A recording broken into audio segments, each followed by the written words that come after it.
Yo, what's going on, everybody? It's your boy, DeadlyCrypto. Getting ready to see the last of some of my mustache like this. We might be getting ready to cut this off for the new year. I'm happy to see you guys. If it is the last time before the new year, but I doubt it, we will have some more meetings and definitely before Christmas. How's everyone doing today? Who do we got here so far? We got a couple guys in the audience, so thanks, guys, for at least you dropped some comments before the show started. Thank you guys for attending so early and giving me your attention. So what we're going to be talking about today, guys, we're going to be going over TradingView. So I'm just going to show you some of the simple stuff to help you navigate some of the TradingView has so many tools. For me to show you every single thing that TradingView has to offer would probably take several hours. So we're not going to show you every last little detail. I'm going to be publishing another video about that later, perhaps maybe even a series of videos.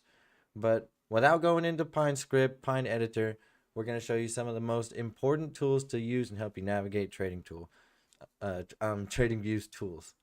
So it looks like Shabalala wanted to know how to share a pick. We're definitely going to be covering that. Ricky Spanish says, "Hey, G-Man Crypto says, G-Man Crypto says, yo, bro. What's up, brother G-Man? Good to have you here. One of my supporters. We appreciate it, fan band." And Patrick says, "I got sniper glasses on." Yeah, man, when you spend that much time around screens and lights, especially I got the lights up here, so it kind of hurts my eyes after a while. Right now, I'm going to go ahead and drink some vitamin water before we get started. Make sure I don't spill none of that. They have not sponsored me yet, but I don't care. We're still drinking it until one day we do get a sponsor.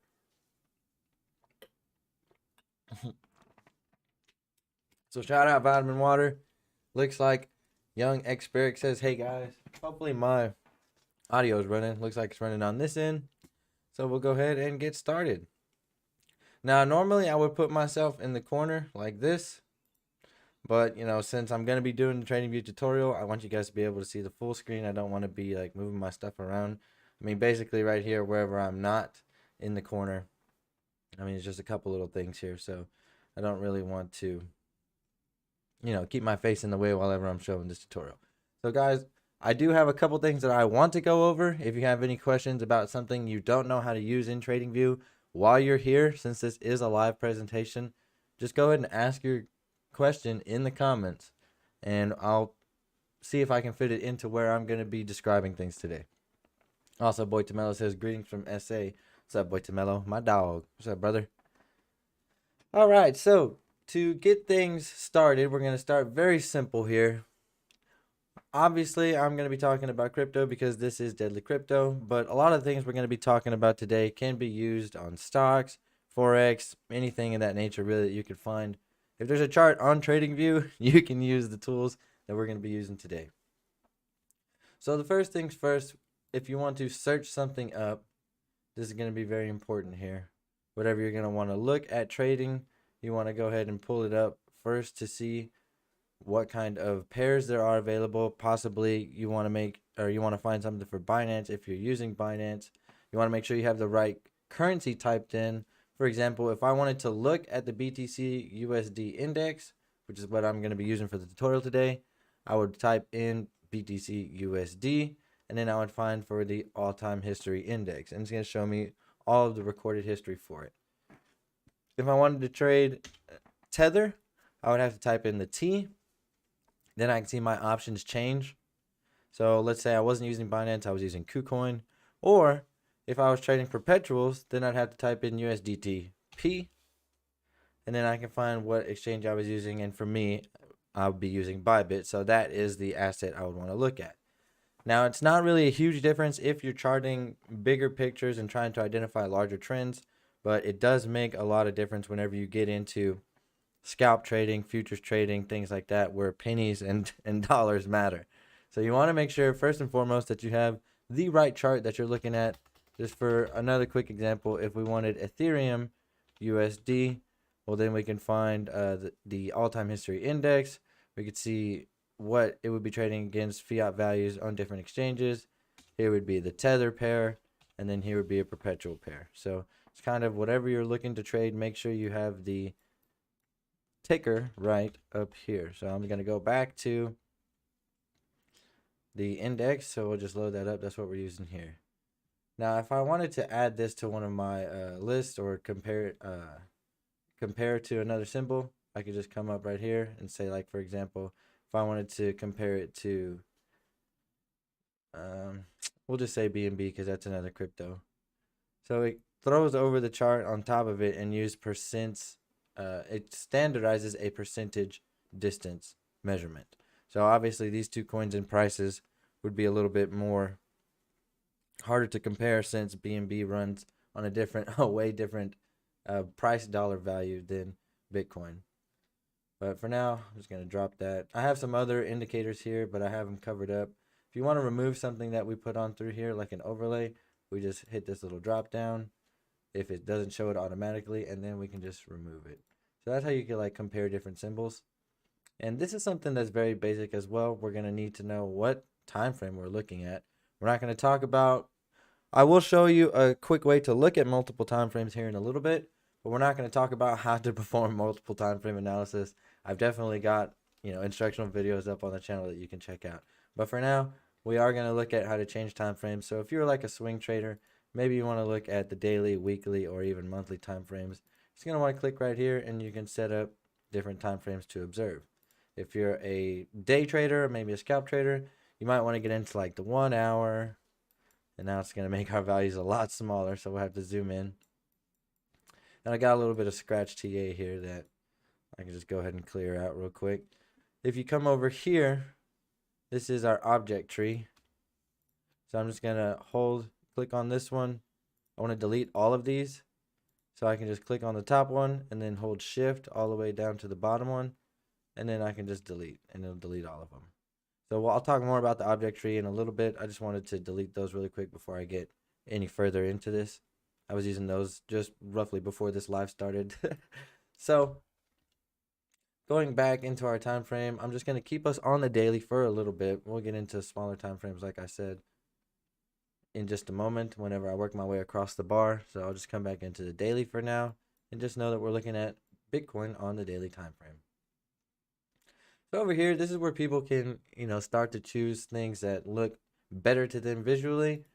This is how candlesticks started off once upon a time, and it was a little bit difficult to read that way, some people thought, so they evolved into candles, which is usually what comes standard on a chart. You can put hollow candles. You can pretty much change this to whatever you like here. Some people like to use the line. If you're scalping on smaller time frames or trying to identify trend lines, it's not a bad idea to use the line, but do take note that it doesn't include the high or low prices, that it just uses the closing prices. So it's a little bit different. You want to make sure that if you do want to get the information provided by the wicks, you're going to need to use something like bars or candles. And then a lot of people like to come in here and put this candlesticks on. If that's what you want to do, I don't want to mispronounce it. I think it's like Haikanashi. Yeah, something like that. But if you want to put these candlesticks on, then it's pretty easy to identify like a trend. We can see here this is a lot of downtrend volume, this is uptrend volume. But if we just take note, these candlesticks won't be those same colors if we come back, and the bodies look different. So whenever we're looking at true candlesticks, I'm not going to go into a deep lesson about how to read them, but it does show the open and close prices as well as the distance traveled within that total time period. So since this is the daily time frame, I'll just zoom into one stick really quick. So we can just see right here on this stick, price opened right here and it closed right here. And then identified by the wicks, that was the total distance that it traveled. So it opened here, came up a little bit, was a green candle for a while. Then it came back down, shot all the way down here, and then traveled up ultimately to close right here. So we can just see, the true history of price action with candlesticks, and that is very important data to interpret. But you can set that up however you like. So moving forward here, we're just going to talk about indicators, and I promise we're going to get into some of these cooler tools over here in a little bit, and I'll show you how to use some of those. But we got to make sure we get through the basics. I know we got a lot of people here from, different aspects of trading with different experience levels. Let me check what our comments say so far, guys. Remember, if you have a question at any point in time, just drop it in the comments, and I'll find a place to break. Let me just go ahead. I can put my video on right there while I'm checking the comments. So I'll find a moment to break through and check for the comments. But it looks like we only got one. Patrick W says, I recommend Bybit. Can you show circumstances where Bybit is more technical, even larger time frame? So I have on my Bybit chart, I have a lot of drawings on there that I didn't really like want to hide or change the visibility on it. I wanted to just have like a clear, because if I show you my object tree again, there's no markings on this because I have erased all of the markings. That way I can just give you guys a simple video without all the other stuff I have on. Like I should even, take off these indicators here. But I'm pretty sure if I do that, when I open a new window later, it's not going to have any of them on. But whatever, we'll see. So yeah, over here, let me just close these off too. If I double click and I have indicators on underneath my chart, we'll just talk about that while I'm here really quick, then it'll hide them. So if I had them overlaid onto my chart like an EMA, it wouldn't hide them, but it'll hide the ones underneath my price action. So now I'm just going to go ahead and close that, and I can also do that from the object tree. If I want to remove an indicator, I can just do it like that. But how do we put them on? I got to jump back over here. So yeah, Patrick, I can show some stuff on Bybit in a little bit, but I'm going to get through the majority of my presentation today. So please elaborate on your question if you want me to show something specific relating to Bybit. But for now, we'll just go ahead and look at the indicators. So right here, it should start you off with your favorites. If you're brand new to TradingView, you might not have anything saved to your favorites. You could screenshot this if you want. These are my favorite indicators that I like to trade with. I don't use all of them all the time. I do use a lot of them all the time. So those are my favorites if you want to screenshot them. Then we can come over here to my scripts. Again, if you're brand new to TradingView, you probably won't have anything here. These are things that I've written, so I have them there in my scripts. We're not going to talk about PineScript today. Sorry, guys. That would take like 12 years probably to get everything out of my brain into your brain. But moving forward, we can look into technicals. So here we can actually start to see some of the indicators, right, that people start to use. And they're categorized a little bit differently here. So strategies or anything that show you trades. Just for example, I don't know. I'll click the greedy strategy because it sounds greedy. But it doesn't look like there's any available on this time frame actually. Pick the wrong one. Let me see if I jump into a smaller time frame really quick. Okay, there we go. So now it starts to tell you like when to actually trade. So this is what a strategy will do. Based off your backtest conditions or whatever you put into the Pine editor, it'll run a backtest and you can see what would have happened. So like these would be trades taken, and usually they describe a little bit differently amongst everyone. You can change the settings. So here's, looks like this one has a stop loss and a take profit. I can change that from 10 to 1. And we'll see what kind of results change. So you can run a backtest based on all kinds of different things. But I'm not going to show you how to run with or how to make anything on Pine Editor. But really quickly, for the properties, at least if you are going to be running a backtest, you want to put some ideal capital for yourself. And you want to make sure that the base, well, depending upon what country you're in, I'm going to be running base USD. And we can put the order size to USD. So that'll help you get more true results based upon your backtest. So just to make sure that, your order size has to be changed as well. So if you want to use the full hand, you'd put 1,000 USD. If you wanted to use 100 out of that initial capital, you put 100 USD. I like to go 1,000, 1,000, because then it'll show you if you were using your full account, how much money you would have actually made based off the positions taken during that backtest period. But coming back over here, I'll just delete that now. I just wanted to show you what the difference between a strategy and indicator was mainly. There's other small differences between these things, like here's the volume profile indicators and here are candlestick patterns. So you click one of these, it'll like tell you where the candle is. So I'm just going to put on engulfing bearish really quick because I think we have some downtrend action. So it'll highlight the candlestick and you can see, all right, well, there's all the bearish engulfings. So for example, if you're running a strategy, whether it be in PineScript or in real life, and you're just like, hey, yeah, a manual strategy in real life. So it's like, hey, I'm only going to take the position after a bearish engulfing candle arises. Or if that's one of the rules for entry, you can just filter them out right here and see where all the bearish engulfing patterns are or candlesticks are. And be like, okay, well, if that condition has to be met, then it has to break a trend line or whatever. So it kind of makes it easier for you. So you can put on, different candlestick patterns as well. And then just for example, I'll go to fixed range volume profile. So then that should show us, let me get rid of the strategy tester now. Did it turn on?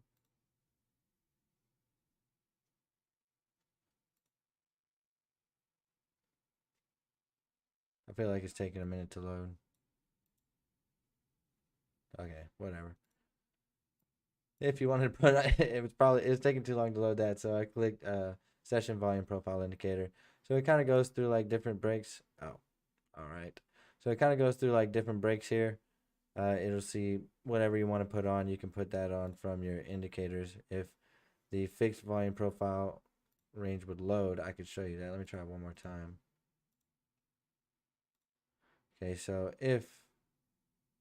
there we go. If it'll let me move it now, so you can measure an area for volume. So if that's what you want to trade with, you can measure it on, whatever different time frame, whatever different area. So you want to come through the indicators now to find what you want to put on your chart, and then you can have an indicator put onto your chart. Any ones that you favorited, you'll see the star next to it like that. So it kind of worked them backwards there, but that's just the differences between the technical tools available. Then we can come here and put on any kind of financials, but it says right here, caution, this type of symbol doesn't have fundamental metrics, so you can't really see a lot of the things that are fundamental metrics of Bitcoin because it doesn't have any on this particular pair. But if your pair does allow it, if you're looking at something like Apple or whatever, you can look at things like total revenue, quarterly, annual, cost of goods sold, gross profit, other things like that from companies that report their earnings. Oh man, I got my face on there still.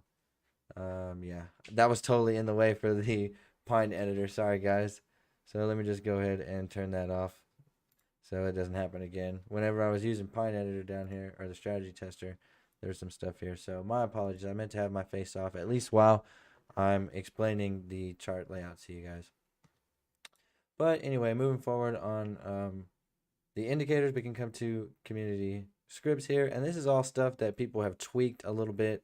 It might be a little bit of a derivative of some original indicator or something like that, but you can just check out from here, how many people are using it, and you can determine for yourself if you like it or not. There's a lot of things to try, so I'm not going to sit here and try and click one for you as an example. There's so many community scripts that have been written. Some of them are good, some of them are poo-poo, but they're all out there anyway.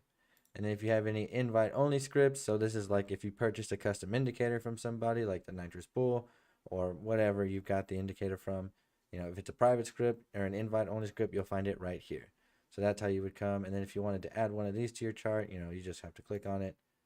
So same thing for the indicators earlier. I didn't actually show an indicator, so I'll just type in, there's a lot of them here. You don't want to scroll through and look for the RSI.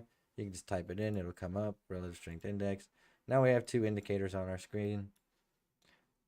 So this one, you can change the settings here. If we just come up and click on the settings here, we can turn it on or off. Same thing for the RSI. So this is an overlay indicator. This is an under the chart indicator. So some of them don't overlay. You can choose to overlay things if you want to, but we're just going to keep them separated for a second. So we can see if I hide this one, it hides the line there. If I hide this one, it hides the RSI. And then I can come over here too, even if this is up, and I can just double click right here. And once I double click, it hides the RSI for me. If I double click again, it comes back. So basically anywhere not on candlesticks, I can click and it'll hide it for me. And then if I double click it again, it'll bring it back. Same thing for the RSI. We can go into the settings and change it. So if you follow Professor G-Man's way of looking at the RSI, I think he said he likes to put it on 30 because it seems more accurate. If you want to keep it on 14, which is the standard setting, then you can do that. If you don't like the SMA, which is that line in there, you can come over to the style and just turn that off. So you can change anything you want to about it. A lot of people want different colors. So if they want to use a pink line, a yellow line, if you want to save a color down here, you can come right here and click on the color, whatever you want to. So let's just say it was yellow. I can come right here and press OK. God damn it. Sorry guys, one sec. There we go. So if it was this, let's just say I want to use this off-brand color yellow, or maybe this second one right there, I can come to add custom color. And if this is the one that I already use, then I can just push it right there, or I can come and drag this down, pick whatever color I like. Maybe I like a dirty yellow Or if I want to slide it over to, pink or red, I could do like a dirty red. Maybe we like Bitcoin orange. So I'll try and find Bitcoin orange real quick. So that looks all right. And then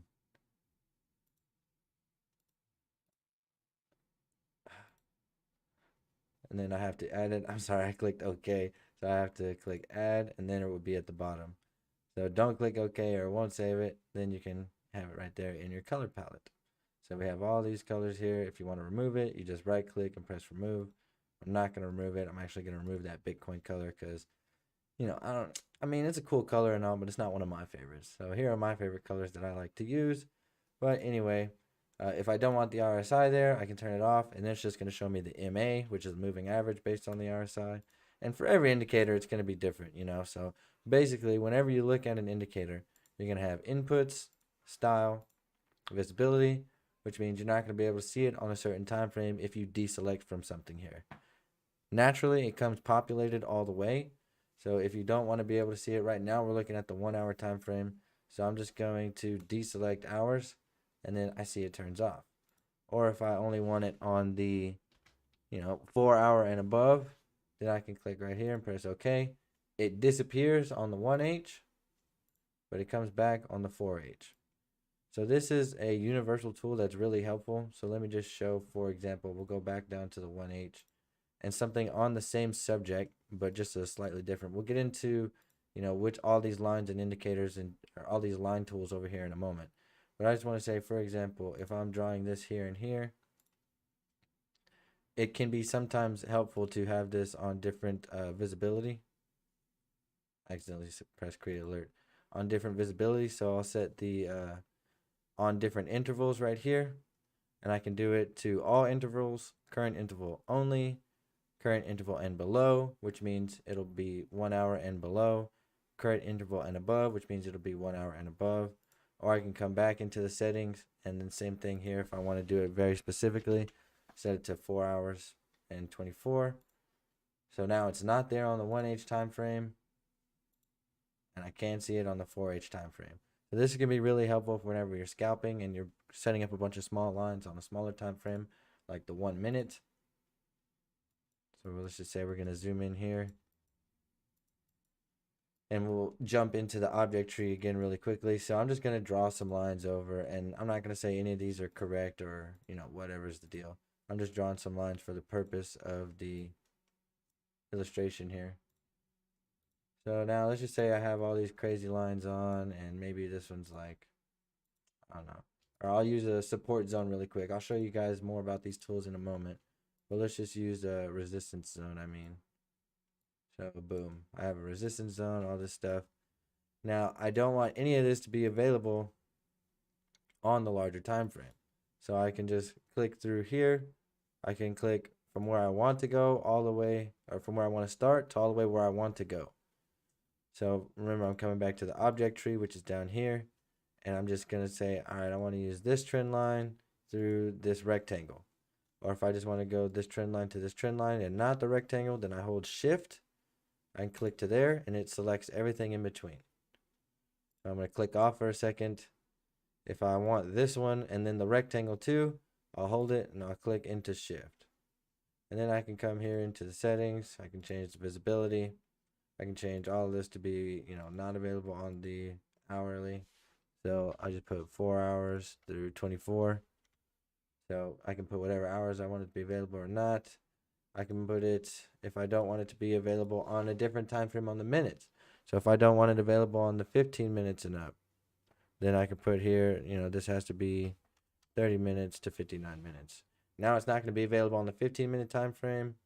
It's going to take it off the 1 minute, and it's not going to be available until the 4 hour time frame. So if I press OK, you would want it on the 1 minute, but I'm just showing you how it doesn't show for different time frames now. And then if I come up to the 4H, I can see it's right there. It's real tiny, but there's all that crap. So you probably wouldn't want it on the 4H.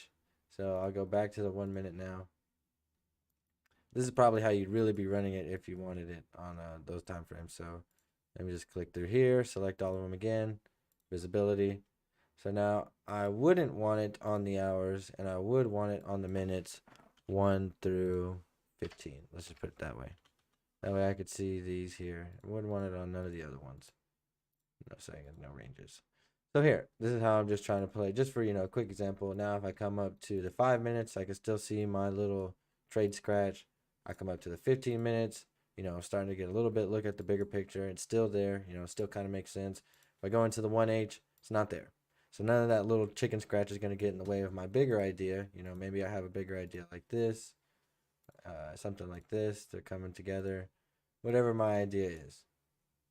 So here, if I want this to be available all the way down, because if I'm running into it on the 1 minute time frame later, I know that's a bigger time frame. But now here, boom, I have some different chicken scratch in there.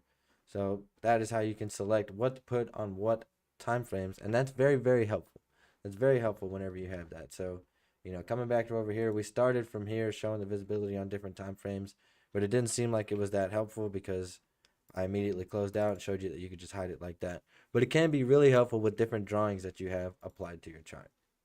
Okay, so moving forward, if you have a template saved over here, so like for example, if I like the input at 30 and I change this to, I already changed that color to orange. So if I want to save it as a template, I come over here and then I can go save, I can save it as default. Fuck. Okay, so right here, now that I have it however I want, sorry, don't save as default. I'll reset my default settings. All right, never mind. I'll reset it in a minute. So we'll come over here and then we'll go save indicator template, and it'll tell me what I want to save it as. So I'll just save it as RSI orange template line, or orange SMA line. Sorry. Orange SMA line. I had my caps lock on, but whatever. So we're going to remember if you want to remember the symbol and interval, so if you want to come back to this time frame, then it'll load that automatically. Otherwise, you could just load it onto whatever you want. So it's going to be saving my EMA trading indicator too, because I didn't take it off there. But whatever you have on screen, it will be able to save as a template. That way, if you like to chart with a whole bunch of things, then you can just pull it up automatically. So that's how you would save your indicator. But moving forward, I'm going to go ahead and take these off, or at least the RSI. So let's just say I want to set an alert on a trend line, if I want it to be for all kinds of different things, actually for an indicator or a trend line, but I'll use an indicator, or I'll use a trend line because this is a very important part. So if I'm using a trend line here and it's pretty close to that trend line, and this is the 1 minute time frame, so we might get a result pretty quickly. But let's just say if I wanted to set an alert here, we have the alert function right here, but I'm just going to go ahead and show you from a trend line because this is one of the most useful ways to do it. If you want to get an alert when the upper trend line breaks or the lower trend line, looks like it's going to break pretty soon. So let me just pull it down a little bit. So we'll set an alert for both of these and see which ones trigger, because this is on the 1 minute time frame. So if we wanted to cross up, if BTC can only cross up, then we'll have to put crossing up. So if we want price to trigger when BTC crosses above this, then we're going to go ahead and put crossing up. If we wanted to do any time, then we can just put crossing. So that means if it comes up, price of BTC comes up and crosses the line, we get an alert. But if it comes back down also, we get another alert for another trigger for the same alert. And you can have it like that if you want to, that's fine. And there's a whole bunch of different things that we can put here based upon what our conditions are. So this will be fun for you to experiment with, but I'm just showing you a very basic alert and how to trigger it based off a trend line, because that's pretty essential. So from here, I'm just going to put crossing up because I only want to alert when Bitcoin crosses up above this line. So here, you can put whatever you want. I would like to put only once because then I'll know it's breaking out. I can put once per bar, which means I'll only get an alert one time whenever it crosses that bar. I get an alert once per bar close, which means I get an alert one time after the bar crosses that line and closes, right? And then the last one is once per minute. So every time, since this is the minute time frame, you get a lot of alerts. Every time the candle opens or closes on top of this line, you get an alert. So I'm just going to leave it at only once. here, if you don't have TradingView Premium, you're gonna have to put a time limit on there. I think it's like 1 month or whatever. You probably wouldn't want an open-ended alert. If this didn't get triggered, maybe within 5 days or 5 hours, whatever your trading style is like, you can put it to expire right here. But I'm just gonna leave it open-ended really quick for the purpose of this live instructional, guys. So remember, if you're still here, you're still watching, I'll go through the comments in just a second. If you have any questions, ask it in the comments. So here we can get our alert actions. Most of you guys, just to keep this simple, would want to put either notify on app, show a pop-up, which is like getting an alert right here on your desktop. I don't have any. Or, get an email. Webhook URL is something that's going to allow you to automate your trading. So if I wanted a bot to trigger for this, or if I wanted a trade to trigger for this on like 3 commas or something like that, then I can put the webhook right here, and then I can put the address for the URL and then put the message. So I'll show you in a second what that would look like, what a webhook would look like. But you can send it to Discord, for example, wherever you'd want to be sending it. Like if you want to send a notification, wherever is fine. I'm just going to leave that blank. Alert name would be whatever you want it. I'm just going to put toot alert for tutorial alert. And then you can have it say whatever you want. So BTC 1 minute, that's what that means. 1 minute crossing up trend line. Makes perfect sense. You can type it, say whatever you want. I'm just going to go ahead and leave that. So now I would have an alert. So you see I have some stuff over here, and I'm not going to go through everything over here. But here we can see I'm going to my alerts. And now we can see that I have the toot alert set. It's active. So when price crosses that, we're going to get an alert. I'm just going to go ahead and lower this again so I can actually get an alert for when that happens, because I don't want it to like try and ping while I'm making it. So now we have an alert here. That's what that little clock's for. I'm going to set an alert on this trend line, the one that's highlighted. Oops, sorry. So I'll click the alert button right here. Then I'll go to crossing down. So I just want to show you the differences in example here. So remember the last one we put crossing up because price had to cross up for us to get an alert. Now we're going to put crossing down because price needs to cross down for us to be alerted. That's what we want. So we're just going to go ahead and leave it on the trend line. Now we're going to get an alert when it crosses up or when it crosses down. So we'll just leave all that stuff again. And then I'm going to put toot alert 2. All right, so we'll come back and check both of those which one pings. So I'll just create it. And we can see it gets added up here. Now I have 2 alerts, one for this trend line, one for this trend line. So we'll see which one triggers in a minute. Okay, so if I wanted to set an alert based off something else that was on my chart, so let me just put the RSI back on just for example. And I messed up my default settings. Let me put those back real quick. I'm just going to do that. I don't even like that anyway. All right. Now I'll save that as default. So if you accidentally save something as not default, you can come back and set it however you want to save default, or just put reset settings, whatever. I just went back and did it how it was. I don't like that SMA band in there anyway. So if I have this on here, then I can just go ahead and create an alert for, if price crosses a certain value, so these are your standard alerts now. If you want an alert when Bitcoin crosses, let's just say 16,970,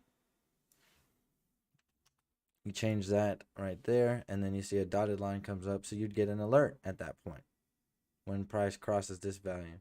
So you can again put crossing up, or if it was below, so if we want it to be 16,930, then we can come here and go to crossing down that value.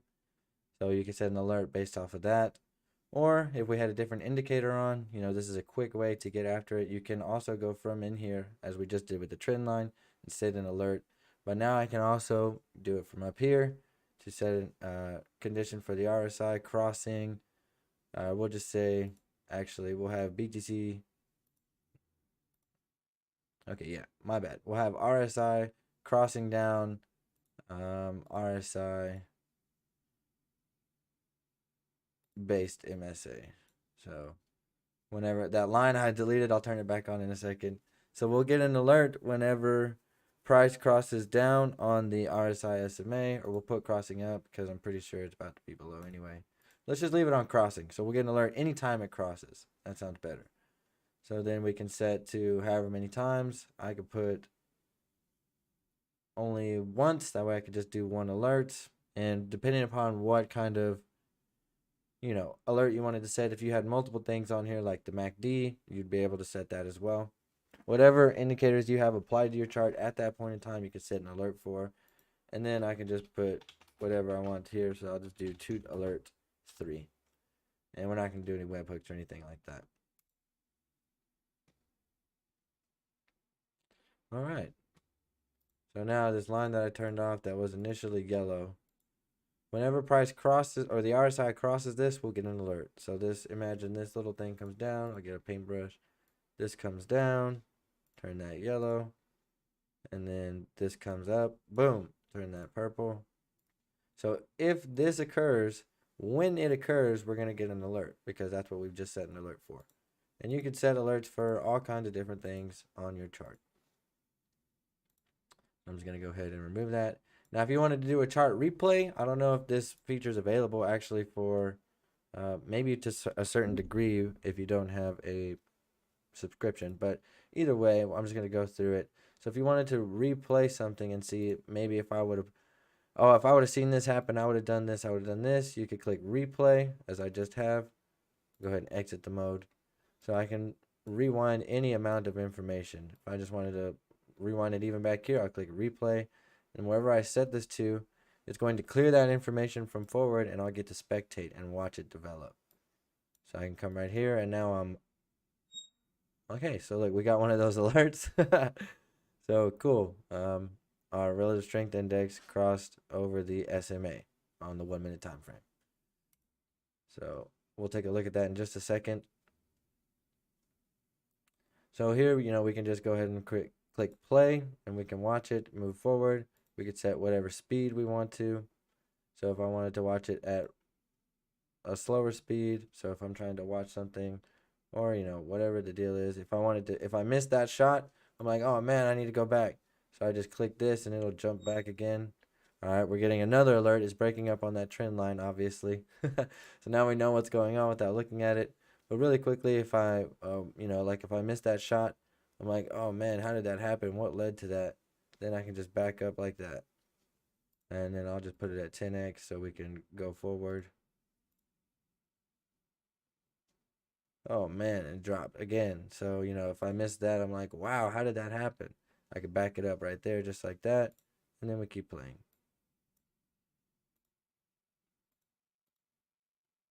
Sorry. Being a little bit laggy. So probably with the alerts, we had a little bit of lag in there. But we're not going to watch it all out. So that's how you could watch a replay. And then to exit it, you just click on it. It says, do you want to exit the mode? I say yes. So now we can see, boom. I'll put the RSI back on. We can see why those alerts triggered. Whatever. So yeah, there we go. The RSI line, boom, popped over. And the SMA was there, so it got crossed. So we got that alert. We could see alert 3 was triggered. Here it says stopped triggered because we set it only once. And then we got an alert that this was breaking up. So if we were doing something else, we were like, oh man, I got an alert. Bing. You heard the bing. You saw that little deal pop up over here. I got the alert. I need to pay attention to my chart again so I could get some action taken. So yeah, those are alerts for us. Now, right here, this is basically just how you undo, and I'll get to the comments right here to see what kind of questions you guys have. Right here, if I just put this line up or whatever, if I drew something silly and I wanted to take it away, I can just come right here and click undo. If I was like, well, man, I went too far, if I didn't want to delete that line, I can just click redo. And this is really, I like to be shorthand with this, so you can just put Control Z and it'll undo. Control Z, it'll undo. And then if you're like, oh, I want to redo, you can just press Control Y and it brings it back up. So there's a lot of short keys for all this stuff. If you hover over some of it, show you right there is Alt A. Right here is Control Z and Control Y. That just helps me to be really fast whenever I'm charting in the zone. So let me just go ahead and put my face up here for a second and we'll take a look at the comments. I'm going to, I gotta show myself off drinking this vitamin water if whoever wants sponsorship. So we'll get some vitamin water and see what kind of comments you guys have. So only comments, no questions.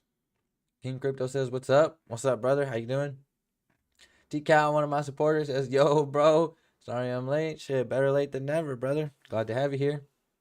Going over some basics and gonna be showing you guys how to set up some of the cool, some cool stuff on TradingView." And Payaso says, "Damn, bro, I late." It's all good, brother. I know you're coming from a hard work session.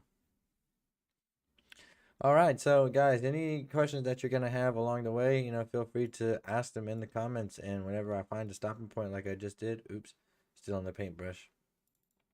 Whenever I find a stopping point, like I just did, I will stop and we'll get to your questions. Otherwise, I'm just gonna go ahead and move forward with our presentation. Okay. So just for now, I'm going to pull up the object tree and I'm going to delete this stuff here. So now I can actually explain about where some of the important stuff is. Before I get there, let me turn that off. Before I get there, I'm closing the object tree and we're going to come up to here to select a layout. So let's just say I was a scalper, or a day trader, and I wanted to have multiple layouts here. I could select a side-by-side frame if I come here, and I've already preloaded the asset to what we're going to be looking at. So just for example, I have a resistance zone here. I want to see how that looks on larger time frames. I'm like, okay, could I be playing into a bigger trap based on a bigger time frame? And I could see how far away this was. If I had that as a resistance point in here, I could say, all right, I could spectate. Maybe price breaks above here. Let me get a little paintbrush for us. And this is just a couple scenarios. I'm not saying any of this is going to happen. So let's just say, all right, price breaks above here. Then it comes, retests, and then I can get some resistance here. So I could set up a long position with a stop loss here and a take profit target there, setting it to be in about this time frame. And then I want to see what that looks like on other time frames. So I'm like, oh, you know what? This actually looks like it's going to break down. I can make my adjustments or whatever. So if I wanted to see that on 3 or more, I think you can have like with 4 monitors, I can have like up to 4. I think you need more to have like 6. But right now I think I can have at least 4. So yeah, this is a different asset here. So remember, I put these 3 on for the video. This one is a different asset. So if you want to change that one, you need to click on that screen. Let's just take a look here. See the symbol, change. So I click on that screen. Whichever one I click on is the one I'll be controlling, adding indicators to, things like that. So if I wanted to remove these indicators, I have to click on that screen, remove them. If I wanted to add a certain indicator to this one, I'll click on it. I can kind of just add the EMA cross, for example, because it's a visual. So there it is. We have the EMA cross. Now if I take it off, actually I forgot to take it off there. So whatever, I'll just add something else on now because I want to show you something that goes underneath. So we look at moving average, convergence, divergence, the MACD, and my face is still there. All right, you guys gotta remind me to remove my face whenever we're here.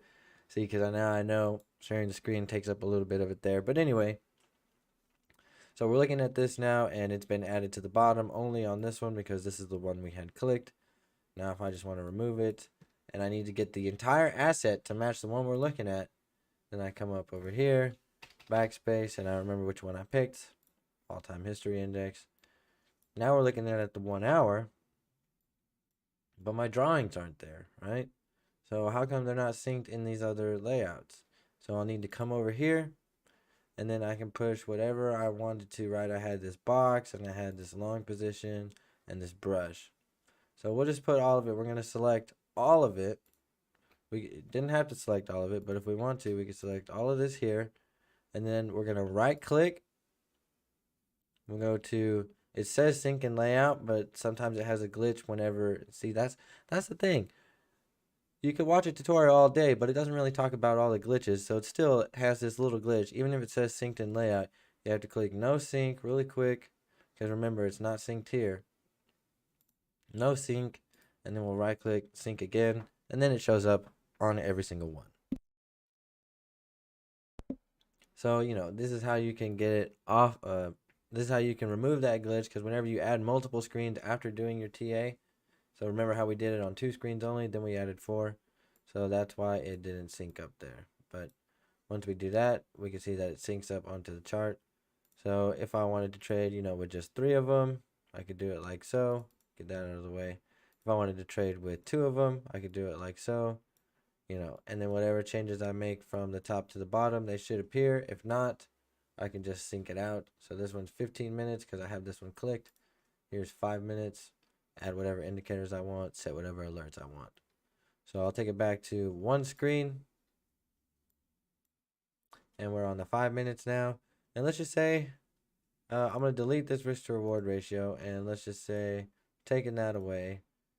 And I want to add a little smiley face because I remember to smile in tough times and that it shall come to pass. So let's just say I want to save this. I can come right here and I can just save. If you have multiple tabs open like I do here, just for a quick example, you're going to have, and you make a change to one chart, but you know, not the others, or you're making changes here, and then you come over here and make more changes here. You have to save for each one. So that's just something to tell you about. You have to save for each one. And then right here, we actually have a couple cool different things we can do. So we can turn on autosave. If you don't turn that on, you might get, you know, in a bad situation whenever data gets erased from your deal. Like if you have a power outage or something like that, you want to have it auto-saving. You can turn on sharing for this link. So if you want to turn it on or off, you can do it right here. And that just means if I copy the link and send it to somebody, that means they can view the chart in real time. So if I copy that link and send it to someone, then they can view the chart as I'm making changes to it and things like that. Now I have noticed that it's a little bit glitchy. Sometimes it comes up with like the last chart the person was trading, or one random altcoin on their chart if they have multiple tabs open. So it is a little bit messed up whenever you take this and share it with somebody else, but it should be worked on in the future. And for now, whatever chart that is shared, you do definitely get a live access to. It's just sometimes whenever that person comes in and messes with their charts, I don't know why, what the reason is. I can't identify it for you, but there is that glitch. And then we could, you know, rename the chart. This one, as we could see, is the one. We can make a copy of it to put it in another layout, or to send to somebody in our own chart, or for someone else to copy into their chart. We can export the chart data. We can come to new layout or load layout. So if I wanted to make a new layout, I can just click that one. Load layout is something if I have multiple layouts saved, like right here you can see recently used was a scalp layout.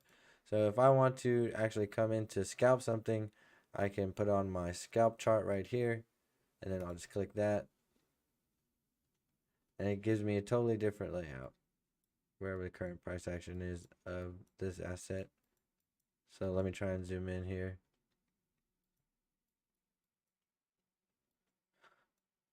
All right, so I'm having trouble finding where the price action is on here, but maybe if I zoom into a second, it'll be a little more.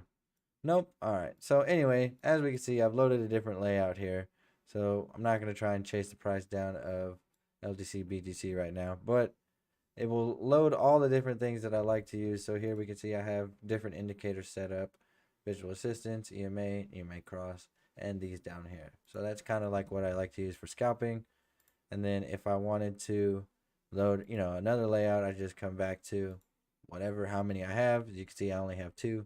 So then I'm back to the 1. And because we saved it, that smiley face was there. So, you know, same chart here as it is right there. RSI was just hidden. I've double clicked. There it is. So yeah. So now I'm going to go ahead and take that one off. Take that one off. See, and as you can see, I didn't save it. So it's asking me, it's like, hey man, it includes unsaved changes. You'll lose your data if you leave the page. So I could cancel it if I wanted to stay here, but I do want to just forfeit this data. So I'm just going to go ahead and press close. I don't want to save those changes. No big deal. All right. So that's everything that we can do with this nice little drop down menu here. So if we wanted to quick search one of our charts, we can quick search for like a tool or a function. You know, if I just wanted to add like MACD, oh, sorry, I'll just put fib retracement. whatever. So if I wanted to find some kind of tool or function here, I can type in like trend line. There we go. That'll come up better. Or paintbrush. So maybe if I think that was just brush. Yeah. So if I don't want to have to come dig through all the sides over here where it is like, I can't find the tool, then I can just go ahead and search it up right there. We have a bunch of different chart settings. I'm not going to sit here and go through each one for you, but you can change a bunch of different stuff like, remove the bodies from them, take off the borders from them, make them look all kinds of stupid, remove the wicks that we just see open and close, change the colors. So I know some people like to say whatever. They like to trade this with blue and this with white, so you can change all that to just show that. Whatever you want to do. I don't care. I like to have it green and color green was that. Whatever. I'll just add it real quick because I messed up my settings. So now I'll change that back to green. Don't know what red that is, but I'll just put it back to red over here. That red looks fine for now. I'll fix it in a little bit. But yeah, you can come and change everything that you want to here. You can include what to put in your status line, which is this up here. If you don't want the title, if you don't want none of that stuff, you can just turn it all off. On your scales, you can put anything you want to. All this is going to be customizable to you. So, leaving it as it comes is pretty much the way most of the traders do. If you always get confused about what was on and off, you can always just press apply defaults. So appearance, you can do a lot of stuff here as well. Make it how you want to make it here.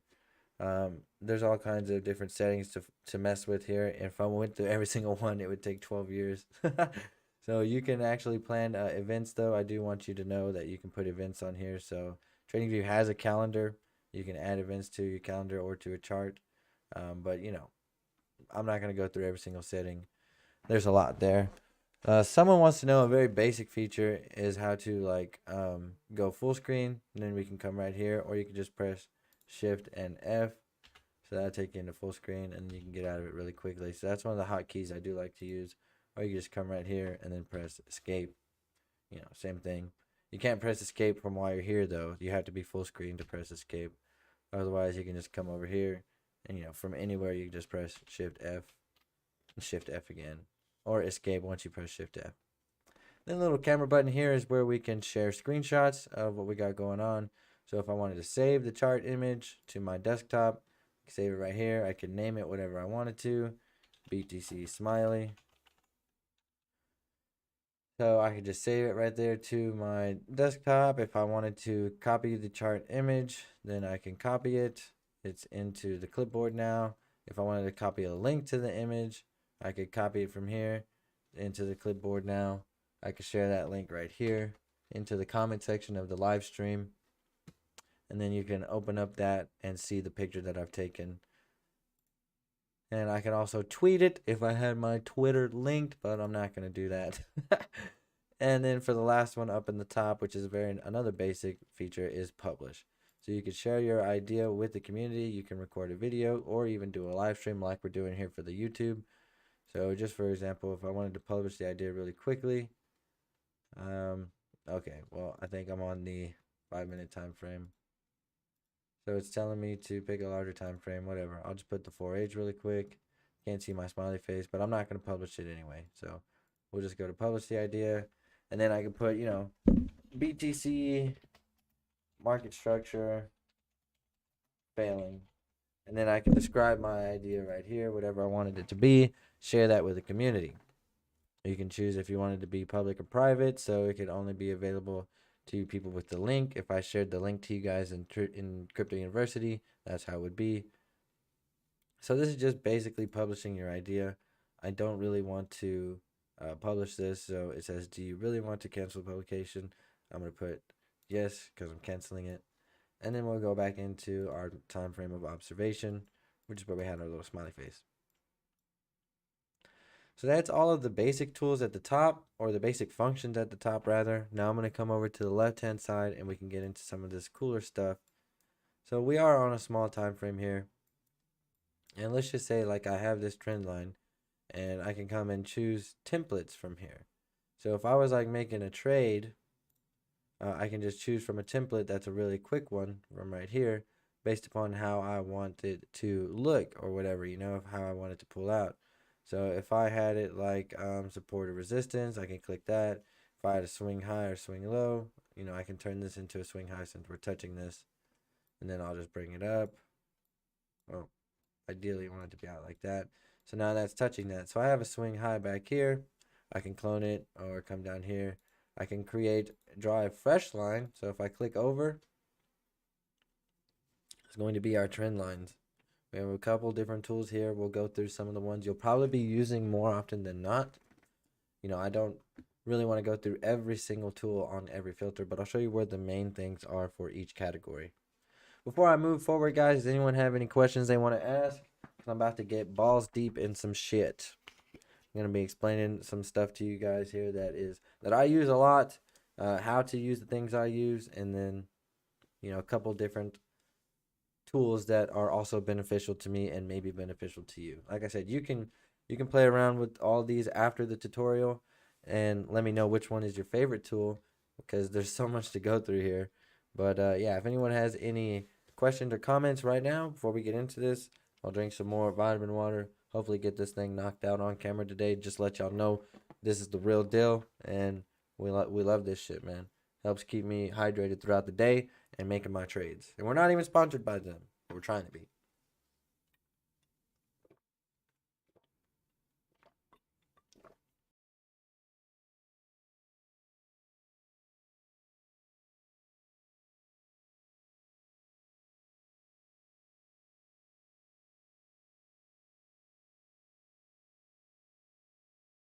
I'm just going to draw this line out right here. And I just grabbed a trend line, right? Because it was the last tool I used. I grabbed a trend line and I drew it. Now I can come over here and click onto the templates and change it to whatever I want. So that would be a swing low. Now I can see where my swing low and swing high are at a glance. I could set up a trade in here. So I'll just go to one of the familiar tools really quick, which is our positioning tool. We can take a long or a short position. So let's just say, for example, we want to take a short on this. We'll put this trend line here and we'll say we want to short that. So I'm just going to say this is an intra support and resistance because it's not really, that finite. We're on the 5-minute time frame. It's not a large trend line with multiple support touches. So we'll just go with that. And then we say, all right, for this example, we're going to try and put a short. And just trying to play this little outbreak here, we're going to put our stop loss above this box and then a take profit down here. So if I wanted to play all the way to the swing low, I could do it like that. If I wanted to put multiple take profits, like from right here, I could say I'll adjust my, take profit one goal here. So this is something that I like to have. I'm just showing you, oh, I need to get my face out of the way now. I'm just showing you examples of how you can set up these tools for yourself. There's a bunch of different ways to customize these things. Right here, I'm just going to go again, and this is what makes things easier for me whenever I'm charting really quickly, just to have these templates. You could set templates up for a lot of things. They're all really, really helpful for you, depending upon how you set them up. So now let's just say, for example, really quickly, so we don't have to wait on price to develop. If price comes down here and it goes through my TP1, then I can come right here and click on this TP and I can change it to my stop loss. So now this is where my adjusted stop loss is. And let's say price doesn't touch it, it comes back down, comes through here. Now I'm coming back into here and I'm putting this into my stop loss. So I can change this one right back because I know this one was a TP goal. Grab something else there. So I know this one was a TP goal, so I can change it back to my take profit, or I can just delete it altogether now that I've already got through there, and I know I'm only looking at this take profit. So, whatever. However you want to do it, that's kind of how that's actually like how I would trade in a real scenario, something of that matter. So whatever tools you want to have, whatever templates you want to have are there for you. So, right here we can see this little box that I've drawn is also, I have templates for it. So I can put intrazone if I didn't think it was that important. And it kind of is an intrazone there. But, just for example's sake, I'm going to put resistance zone and then it turns it red. So any tools that I like to use a lot rather than just drawing the default box color, you can code it for resistance or for support, whatever it is you like to do. Okay, so I'm just going to go ahead and remove these really quick.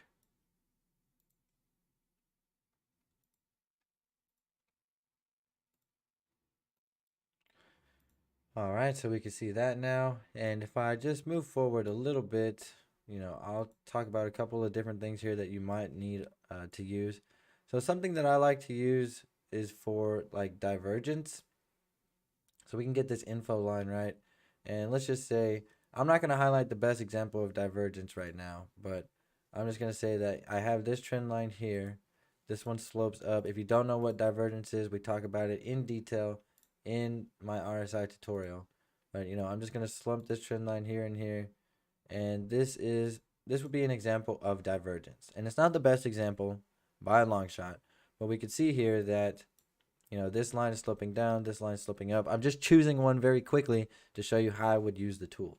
So now that I have this identified, I could come here into the measuring tool and I can measure, okay, from this peak to this peak was 0.34%, and it took 146 bars, 12 hours and 10 minutes. So then I could come here, put it up again. I'm only looking for a small percent and all the amount of same bars, and I can drag it over like that with my measuring tool and try and get as close as possible. Or I could come here into this line, or this group of lines right here, and grab an info line. So then I can take it from that peak to that peak, boom, and I have all the information right there for me. Now I know that I'll be measuring it this way, and I'm looking out for the same thing on the flip side. Trying to get it perfect. Boom. And we could have done that a different way too. So we could come here and we could also use price and date range. So if I go from here to here, the same point, this is going to be a positive. So remember, it comes right back to templates now. Instead of having to come here and change this green, all that stuff, I can just be really quick. All right, that's a positive gain. Now I need to come over here and I'm measuring the negative gain. So 147 bars. Trying to match it perfectly. 29%. All right. And then boom. That's a negative. So that would be the range. If I was looking, this divergence is obviously past. It shot way below the percentage rate. So that was the percentage rate for divergence. This is kind of how I would like to look for it. You can use any method you like. You can use the measuring tools here. That is available to you. But you should not neglect this line because this line is pretty cool. It tells you a lot of information. It even tells you the angle of the degree of the slope. So it gives you the angle. So that's pretty cool. A lot of information there within those lines. Now I'm just going to delete this really quickly. I'm sure you can find a bunch of different ways to use it. That's just one way that you can use it. Okay. So that's one of the things that's pretty important from here. Rays are pretty cool. So I'll show you how to use that really quick. If I'm going, like, for example, from this peak to this peak, it could give me a ray and project that infinitely. If I go into a larger time frame, I'm going to see that go out forever, right? And it's based off of that. So a ray can be pretty helpful, based upon what you're trying to use it for. It won't always be respected. There's got to be a point in time where it breaks, on any time frame. But if you wanted to adjust it to the fine points right here, if you want to get very, very precise, some people will do this a lot for scalping. So I can put it on this candlestick, try to get as close as I can. Then I hover over it, and I look at the open, high, low, close values. I see what the high value was, so it'll be this number right here. If I hover over it, the high was 17,049.43. I come here, and I can change the coordinates. 17,049.43, and that's where it starts from. And if I want to get a perfect touch here, I can see which one was higher between these. Here we have a high value, looking at the high value, 17,079 and 17,099.28, 17,099.07. So this was higher, 17,099.28, move it over, 0.28. I think that's where it was. Boom. Now we have a perfect ray, and you can put that on your tinier charts whenever you're scalping, so it can be pretty helpful.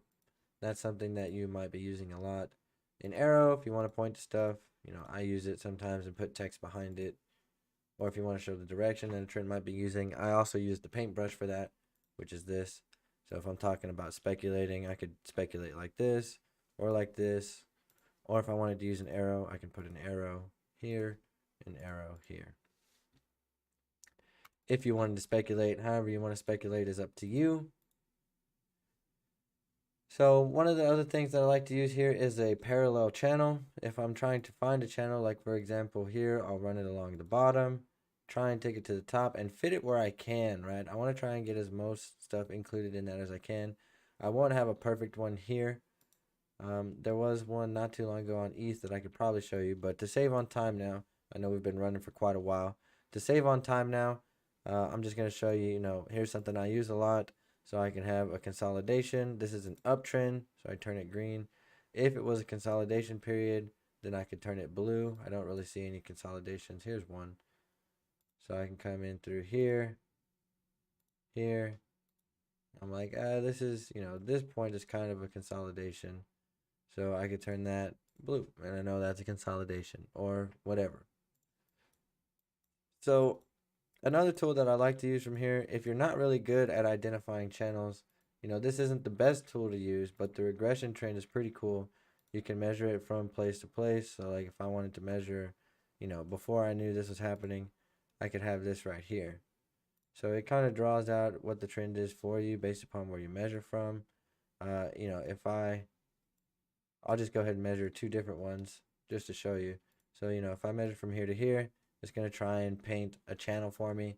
And then if I take it here to here, it's going to try and paint a better channel for me. So this can be a pretty helpful tool for people who are not familiar with identifying channels.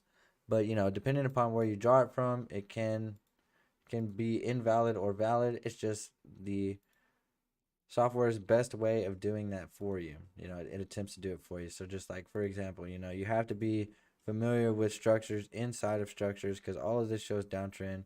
Here we have multiple structures in here, so don't get too crazy with it. If I'm going from here to here, it will turn that into a consolidation. But if I turn it from here to here, it would look more like a downtrend. So you got to be careful about where you're putting them. It's just a helpful tool. It's not everything, okay? So yeah, it's a pretty cool tool that I like. I'd tell a lot of people to check it out at least whenever they're getting started. And you might find that if you are slapping them around in nature, if it does look perfect to you, it might be a perfect channel. But then, don't also neglect that way. If I'm using a parallel channel and I pull up from here, I align the bottom, then I pull up to the top. I like to do it that way because it helps my eyes keep, trained. So don't be blind to the tools. But yeah, there's some other tools in here you can use, horizontal line, horizontal ray, vertical line, cross line, all these other tools. I'm going to jump down now here into fib retracement. Really, the only one that I'll like to use here is going to be the fib retracement. There's a bunch of different things that you can use. I have a Gann box on my larger chart and a Gann fan, but these are all based off of Fibonacci sequences. So if I wanted to use the fib tool for here and show possible plays, I go from high to low.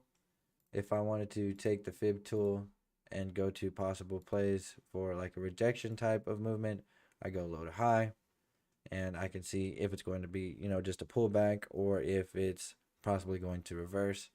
So I'm not going to go over too much how to use the fib tool, but same thing here for templates. If you wanted to try and have it like, that's not even the full template I like to use. I like to go like this so I can see what's going inside, because if I have it like this, that's kind of just too much in my way. So this is my regular fib template, and then I have a pullback fib template.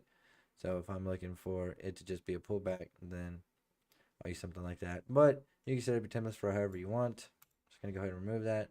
Here we have quite a few tools that you'll like. You probably won't get a bunch out of here. This is like very technical tools, and they only are valid for a while or two, a little bit on chart information, unless you're drawing them from really wide ranges. So you can make them apply on larger time frames, but these are all really technical tools. You probably won't use a lot of them. Shapes and stuff right here is where you're going to be getting most of your drawings from in this area. As I was using the rectangle earlier, I drew this rectangle here. And then if you have the brush, you see me use the brush a few times already to paint different pictures of price action. You can change it whatever you want. You can draw cool smiley faces like this guy right here. So whatever you want to do with the paintbrush, that's where you'll grab it from. You can draw circles to highlight areas of interest. So let's just say, I thought that right here, this might be an area of interest where we need to look out for, because this is where the wedge meets this part of the resistance block. So that was an area of interest, whatever you want to put it as. You can highlight a certain area. So I think that's a pretty useful tool. The highlighter I don't really use too much. Path is cool. So if we're projecting a path, we say, all right, it's probably going to be some resistance here. Then it comes up, makes a relief rally, comes back down, probably to this point somewhere for a small check, comes up, and then from here, it bounces up and breaks over, right? Or if you want to, speculate on that further, we could say, or from here, it continues its downward ascent, and then change that to a different color. So, or if we were changing this, this was option A, and then option B, things like that. So that's a pretty helpful tool whenever you're using to speculate or show somebody an idea, share an idea with somebody. That's pretty helpful. Curves can be helpful. Polylines are pretty cool. So I'll show you just one way that I use these. So if if we were right here, we hadn't seen that breakdown yet. I could speculate. Make sure I have drawing here. I could speculate that with this polyline, I say price can come up to this range, and maybe it can come up here, do something like this. So if I'm just speculating for the end of my work day, like if I wake up in the morning, let's just say I've just woken up and I'm trying to identify where price could go today. So I could come right here and I'm like, all right, price could go anywhere within this region today. Or, if I think maybe it's going to break the swing low, I've looked at larger time frames. So I'm like, yeah, price could come within here and then maybe do something like this. So that would show me that price could slam down, come up here, retest, come down like this. Whatever way I thought, price might have a space for me to play in for that day, that's what I would set up. So this is kind of a helpful tool for me, but everything's going to be up to you, whatever you do choose to use. Here in the text, there's a bunch of different stuff that we can put. You could go through a bunch of different ones to see, which ones are most helpful for you. Something that I use a lot is going to just be the text. So I'm going to put, like, for example, smiley. He's happy over here. So I could put smiley right here. If I wanted to put, uptrend, I could put uptrend right here. But just to really quickly, I also have this. This is a free float text. I can put it anywhere I want to. If I wanted to label this trend line, I can also come here, go to the text, and then I could put uptrend, and it would follow that. So I could put it to the top right. You see there it is. I could put it to the middle. I could put it to the bottom. Then I can move this left, center, or right. Center would make more sense. So there I have uptrend. Here I have uptrend. There's a couple different ways you can do it, right? Now I come back into here, turn off the text. It's gone. I could put resistance here. So just showing you a couple different ways to do a couple different things. Put resistance, put it in there. Or I could come right here to the box. I could go to the text, change the color to whatever I want. Put resistance. Then I could put if it's going to be in top left, center, right. I want it to be inside. I want it to be in the bottom. Inside right looks cool. We could just leave it like that. However you want to do it, right? That's how I got the swing low over here. So I just created that, and then I can put, my template, save that template, save as, boom. Then I can save it as whatever I wanted to. Same thing for here. I didn't put that because that's how I didn't want to save it. If you want to save yours like that, you can just save drawing template as whatever you want. So you can put text inside of the box like that as well. Just going to go ahead and take it off. And then there's a whole bunch of different other things, to put over here. We could put like a note's not too bad. So you can move this wherever you want to. Be like, all right, well, at this price point, this happened. whatever you want to do with that. Want it to have like an anchored note. That means it wouldn't move. So you can see that it doesn't move. If you want to just put something up here for you to remember, if it's just a note, that means it will move with the chart. So, you know, those are a couple things that you might be using there. A call out's pretty cool because then if like I want to move it right there, if I have a bunch of stuff going on, like, you know, I have this trend line here, this resistance zone here, another trend line here. There's a bunch of shit going on, and I don't have room to put text in here because then it would mess everything else up. I can just put this out to wherever I want to. Be like, okay, yeah, that goes to there. Or just another way to showing you how to do this. You know, you can do it any way you want to. If I wanted to put something right here like whatever our point is, I don't know. Just whatever you want to put out here. Our point, we can come back over here to our trend lines and get a small little arrow. Put it right there. So that would be, you know, like the same thing as the call out. Yeah. So just two different ways to do basically the same thing. Whenever you learn where all the tools are, you really got to spend a lot of time to master this. But yeah, so we're just gonna keep moving forward. I'll check the comments really quick, guys, before we finish up with the rest of our basic and essential tools. T-Cal says clean charting techniques, bro. Awesome, thanks, brother. Just trying to put you guys on game. And T-Cal says, I always wanted to set my templates for my charting, but I never do. I mean, it might not seem like it's too much of a time saver, but whenever you have templates, bro, it definitely does help you to save time. Like if you're just going and clicking through, you know exactly what kind of trend lines you're going to be using, this and that. Everything's saved and set for you. It can save a lot of time. You know, the average person spends greater than 3 days, which I think is like 72 hours, just opening and closing doors. Can you imagine opening a door and closing it for 3 days straight? Because that's like the average person spends at least that much time opening and closing doors. So you know telling how much time you spend picking different colors and setting things up when you could just use a template.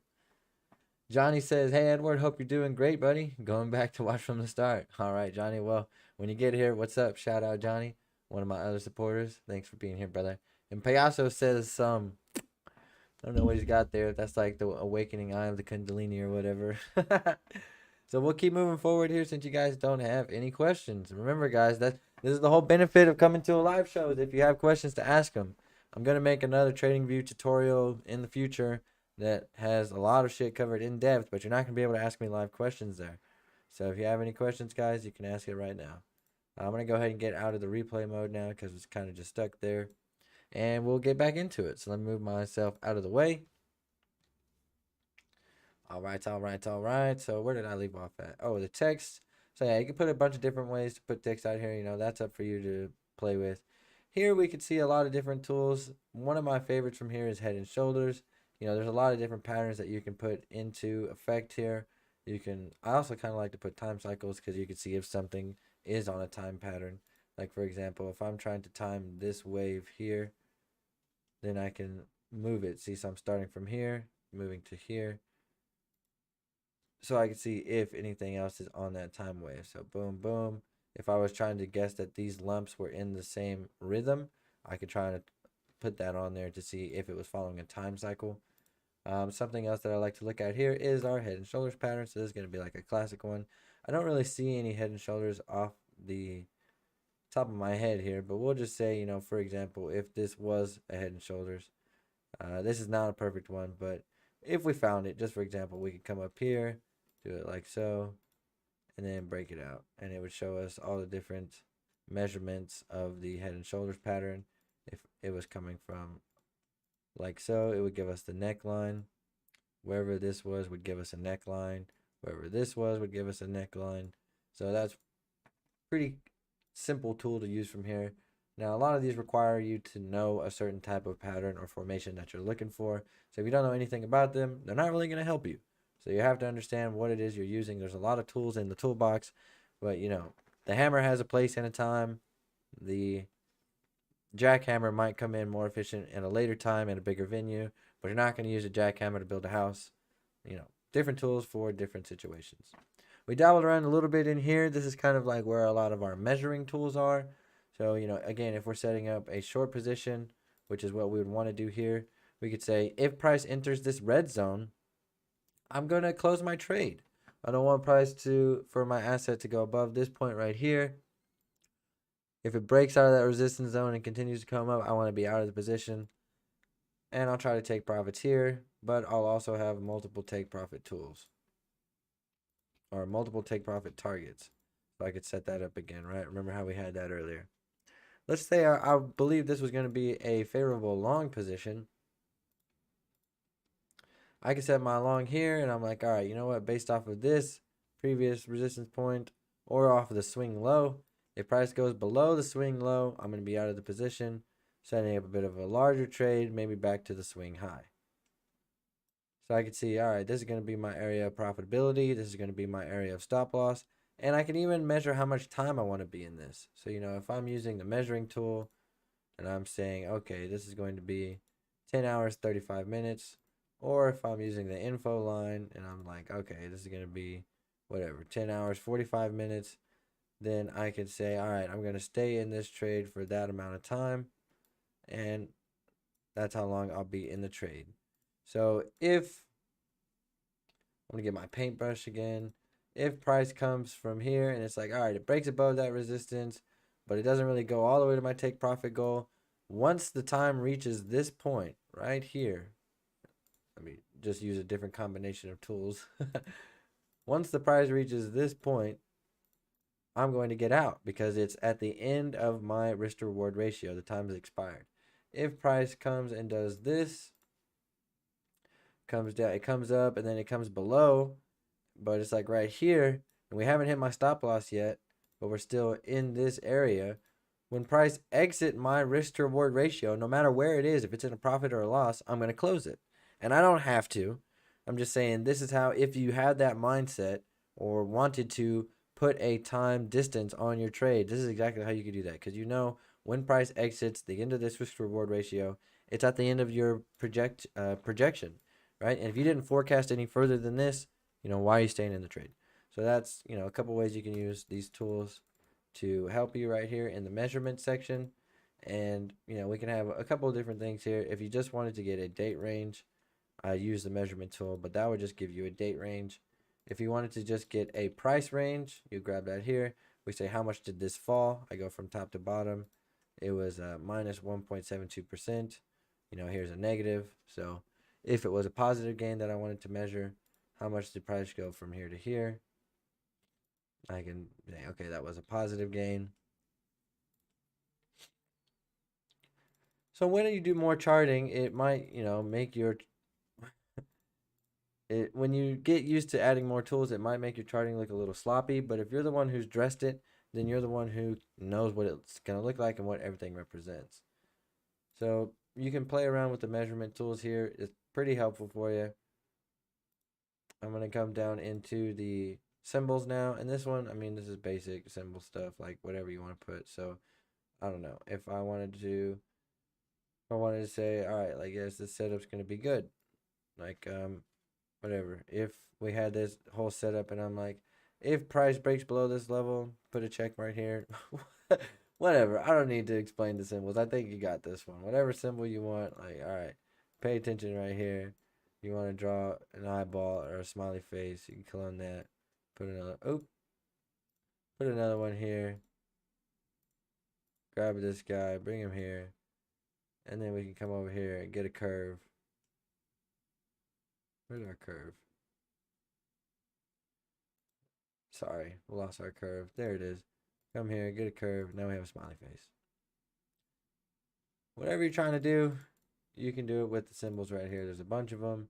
So whatever you're trying to mark on your chart, you can just put a symbol there. Now here's the basic measuring tool. You can see I could click over here and measure. Remember, that's how we got distance and percent. Something that's nifty about this, if you are on your chart, you can just press shift and click over. So I'm holding shift, then I just click in the mouse and it measures. So from any point in time, it's not that hard to grab from here. But if I'm just like searching around, I'm like, yes, there it is. I want to measure from here to here. Boom. I want to measure from here to here. Boom. It's pretty fast, pretty simple. So it's going to be up to you what you want to use here. If you want to look into a certain amount of the chart, so I'm just going to, let me actually highlight it a little bit better. So if I'm going to I want to look at this a little bit closer, just highlight it, and then there we go. It takes me straight to that section. So if I was like way out here, I was like, I need to see what's going on right there. I just come in here. Oh, fuck. Clicked it wrong, sorry. Well, you get the idea. Whatever I want to zoom in on, I just come right here, click the zoom, and it takes me there.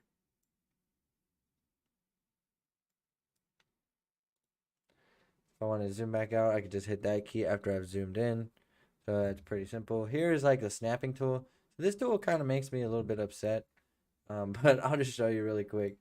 So if we turn this on, and then I want to like have a trend line here, it'll snap to different values. So you see how it's kind of like teleporting? So you can snap it to different values based upon where you move the cursor. And that means it's like grabbing onto a value wherever the cursor is. So it kind of limits me from placing it wherever I want to. Like if I get too close here, it's going to snap down to one of these values. See? So I can't actually put it wherever I want to.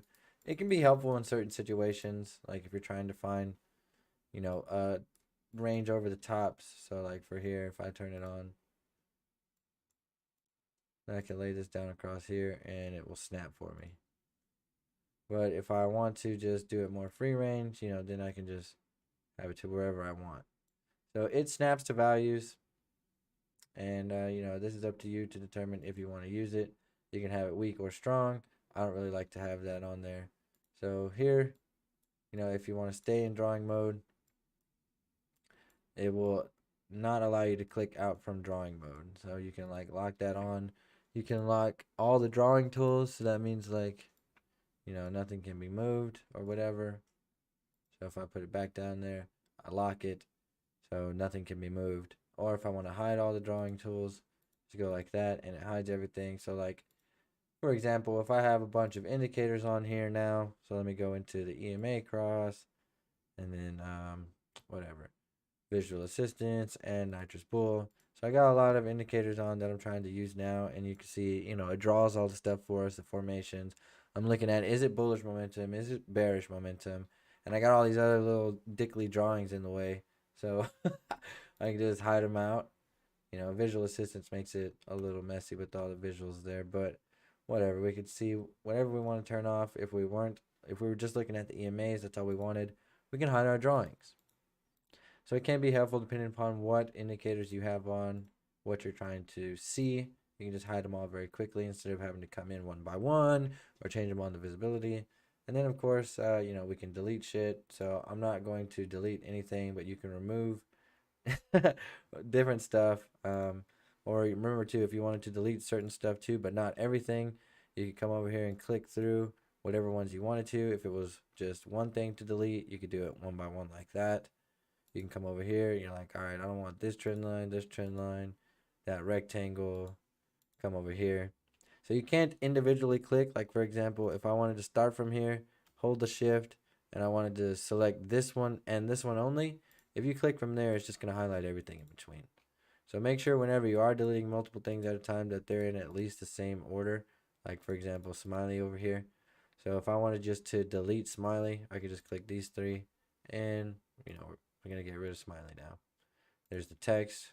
So I can just come over here and click the X. Bunch of different ways to do similar things there. So that's just like, and guys, there's so much more ways to use all the tools on here, especially when you know how to use indicators. I'll go ahead and put my face on. Especially when you know how to use indicators to trade and you know how to use these trend lines to trade. There's so much different things you can do. Like I know we've been here for like almost like an hour and a half now, and we just barely scratched the surface. There's so much you can do with TradingView. We didn't even touch Pine Script. You can get, there's a lot of things you can do in Pine Editor for backtesting, for as far as creating your own scripts, things like that. There's so much that can be done. We didn't get into any of the stuff over here on the right side. Basically, the only things I use over here are the object tree and my watch list. So I have a couple different watch lists. You can add different symbols to your watch list from right here. So if I wanted to add this on there, I just come type it in. I wanted to add ETH index, ETH USD index.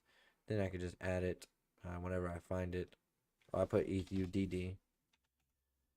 So whatever I wanted to add, index, I can just come right there, add it to my watch list. I'm not going to add that. I've already have a nice watch list built here. You can have different watch lists too. So as you can see, like right here, I have nothing on the test list right now. A GNO, which is a gainers and losers. So I can click to that one and then sort by change and see immediately. See a couple of them dropped off. See what lost the most and what won the most based off of assets I like to trade. So, there's a bunch of other different things you can do here. Basically, these are the only two tools that I use out of here the most, and the alerts tool. But, you can keep an eye out for the TradingView video that's going to be following this. We'll get it posted up just as soon as we can for you guys, where I am breaking things down in more detail. Because like I said, I could talk about TradingView all day, probably for 12 days straight, and not cover every single one of the features. So if you guys have anything that you want to see that I didn't cover, you can go ahead and ask me now in the comments while I take a drink of this refreshing vitamin water, 0 sugar. And we'll see what kind of questions you guys have for me. Maybe I can show you how to do something you've been stuck with, something you don't really understand. Maybe I can help you out with it. Let me know.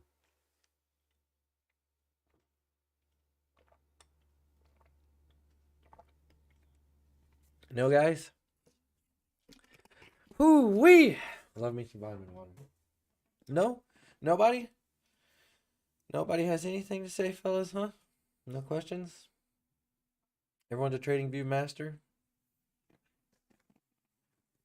I know there's a little bit of delay there between what I am saying and what you're hearing. Got to be a couple seconds. So give it a couple more. If anyone has any questions in the next 30 seconds, let's go. 30 seconds for questions, guys. If anyone has any questions for me about TradingView, the tools, something they don't know how to use, just let me know while we're here. Let me know while we're here, guys. Because if not, you're just going to have to ask in the comment section. You can also join the Discord if you want to. Also, while I'm shouting shit out, if you want to catch one of these cool DeadlyCrypto shirts, you can hit up my website. Should be in the video description as well, DeadlyCrypto.com. You want to support crypto literacy and get yourself a kick-ass t-shirt, you're more than welcome to. No pressure. T-Cal says, your explanation is as clear as water, although I didn't watch for the beginning. T-Cal, it was just today's session really was a bunch for beginners. So in the beginning, we went over some of the basic stuff up here. But, you're more than welcome to rewind, brother, and check it out. I'm not going to take the live down, or rather, it should be posted as a video that you could watch in just a few moments after I end the live stream. And then again, you can look out for the other video in the future, where I will be covering more. T-Cal says, can't wait for the 3 smart trade template. I know, I need to come out with that one because I'll show you. I'm trying to get a couple good examples of when they trigger and when you might be able to use them in real scenarios. That way, I'm not just showing somebody how to do something. That way they can actually have an imagination to apply it themselves. Because that tool, it can be a really powerful tool, man. But it can also hurt you if you don't have your risk-reward ratio set up right. But, we'll get into that there in that video. So if no one else has any other questions or comments, guys, we can go ahead and call it for today. Couldn't hold all of you for the whole time, but I'm happy that some of you guys did join in, even if you're not here with us now. If you did stick around till the end, you're one of the mans. Shout out to you for furthering your education.